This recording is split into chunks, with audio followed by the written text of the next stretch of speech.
Part 19. Tuan Kenzo, aku masuk, perintah Kenzo dengan suara yang tegas. Naira masuk ke dalam mobil Tuan Kenzo. Tanpa berbicara sedikit pun, melihat wajah Tuan Kenzo saja sudah membuat seorang Naira sulit bernafas. Apalagi jika dipaksa untuk berbicara dengannya. Bisa mati berdiri dirinya. Petak! Kenzo menyentil kening Naira. Au! Pakik Naira mengusap-ngusap keningnya yang terasa panas.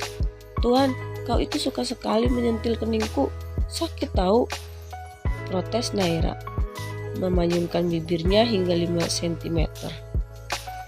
Jangan pernah melakukan kesalahan atau yang membuat aku salah lagi kalau kau tidak mau dihukum. Suara berat Kenzo terdengar sangat tegas. Memangnya aku membuat kesalahan apa, Tuan? Tanya Naira dengan wajah bingung. Masih berani bertanya? Kenzo menatap tajam ke arah Naira. Naira yang mendapatkan tatapan tajam dari Tuan Kenzo hanya bisa menundukkan kepalanya. Tapi aku memang tidak tahu kesalahanku apa. Tanya Naira terdengar sangat kecil, masih dengan kepala yang tertunduk. Dasar gadis bodoh, tidak pulang ke mansion dan membuat aku tengah malam begini menjemputmu.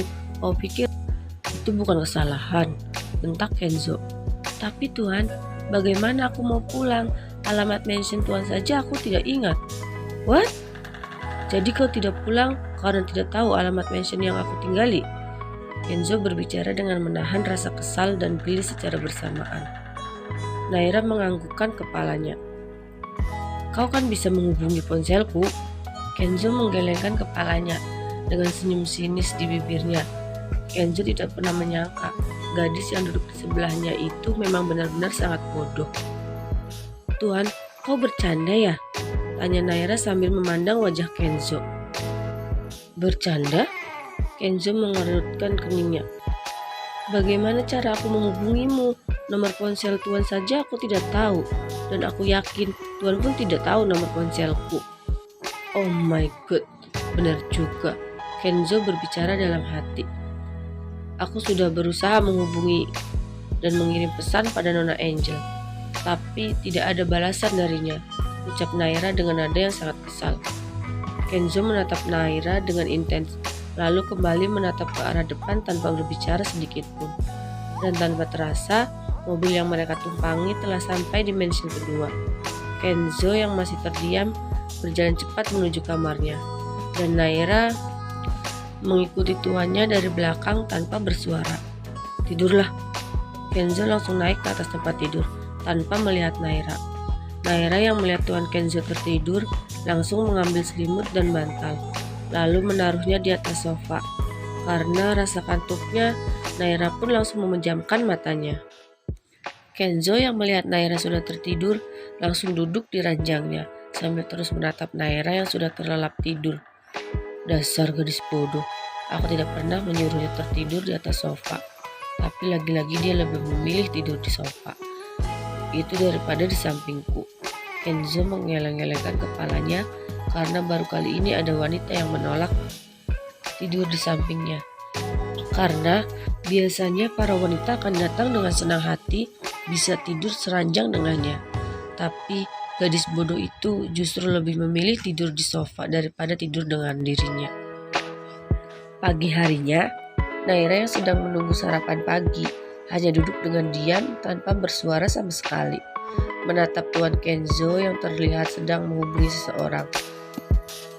Jim, kau sudah siapkan semuanya? Sudah Tuan, saya sudah berada di Hotel Pacific. Oke, dalam 2 hari ini semuanya harus sudah siap, perintah Kenzo lalu menutup ponselnya. Sementara itu, Angel yang baru pulang dari acara semalam begitu terkejut saat melihat Naira yang duduk di samping suaminya. Kau ada di sini? Angel yang masih dalam keadaan mabuk bertanya dengan wajah yang kesal. Angel, pergilah ke kamarmu, bentak Kenzo. Part 20. Angel yang merasa kesal karena dibentak langsung pergi menuju kamarnya. Ia membaringkan tubuhnya di atas tempat tidur karena kepalanya terasa berat. Sial, gadis itu sudah kembali, upat Angel, memijat keningnya dengan pelan. Sudahlah, Aku harus beristirahat dengan baik, karena besok aku akan bertemu dengan Dimitri. Angel tersenyum membayangkan dirinya yang sedang bercinta dengan kekasih gelapnya. Naira yang sudah bersiap-siap berangkat kerja keluar dari mansion dengan tergesa-gesa. Sesampainya di pintu keluar, Pak Li sudah membuka pintu mobil untuknya. "Silahkan masuk, Nyonya." "Tidak usah, Pak Li, aku naik taksi saja." Naira tersenyum ramah pada Pak Li. "Cepat masuk." Terdengar suara dari dalam mobil dengan sangat keras. Naira menundukkan kepalanya melihat ke dalam mobil. "Tidak usah, Tuan, aku sudah pesan taksi online." Naira menolak secara halus. "Aku akan menghukummu kalau kau tidak naik," hardik Kenzo dengan tatapan dinginnya. Naira menghela nafasnya dengan berat, lalu masuk ke dalam mobil. Dengan segera Naira mengambil ponsel yang ada di dalam tas untuk mengcancel taksi online yang sudah dia pesan. Kenzo yang melihat ponsel milik Naira dengan gerakan cepat mengambil dari tangan gadis itu. "Tuan, itu ponselku, jangan diambil," pinta Naira dengan wajah yang terkejut. Kenzo tidak mempedulikan perkataan Naira. Tangannya sibuk menekan nomor miliknya, dan setelah mendengar suara ponsel yang berbunyi, dengan segera dia mengembalikan ponsel milik Naira. "Cih, ponsel kau itu sangat kuno.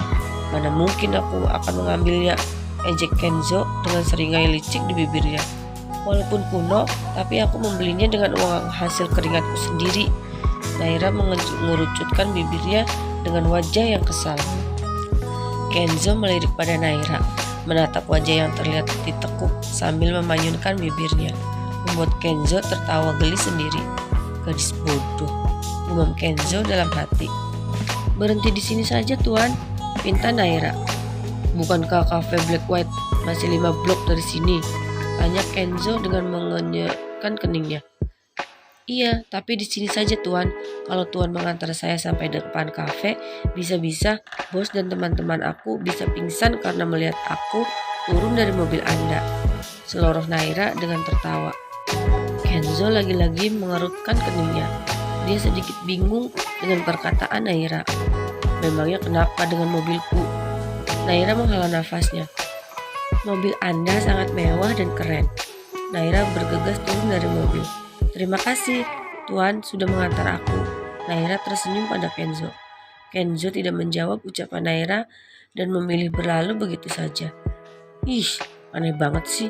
Kadang dia baik, tapi kadang dia menakutkan seperti tadi." Gerutu Naira bergidik ngeri sendiri. Perusahaan Kenzo. Jimmy yang sudah pulang dari Hotel Pacific langsung memasuki ruang kerja Tuan Kenzo. "Tuan, semuanya sudah beres. Acara pembukaan Hotel Pacific akan diadakan 4 hari lagi." Jimmy menyerahkan berkas dari Hotel Pacific. "Bagus, Jim. Bagaimana dengan Dimitri Krop?" "Tebakan Anda benar, Tuan.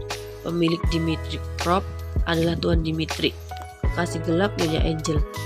Jimmy menyerahkan berkas yang berisi foto-foto Angel bersama Dimitri. "Tidak hanya itu saja, Tuan Dimitri mendekati Nyonya Angel hanya untuk mencari tahu semua tentang perusahaan Anda, Tuan. Sepertinya pemilik Dimitri Krop ingin bermain-main denganku." Wajah Kenzo terlihat sangat marah, membuang semua foto yang ada di tangannya. "Tuan, apa perlu aku membereskan perusahaan Dimitri Krop?" "Tidak perlu tergesa-gesa, Jim. Kita ikuti permainannya." Kenzo tersenyum licik. "Baik, Tuan."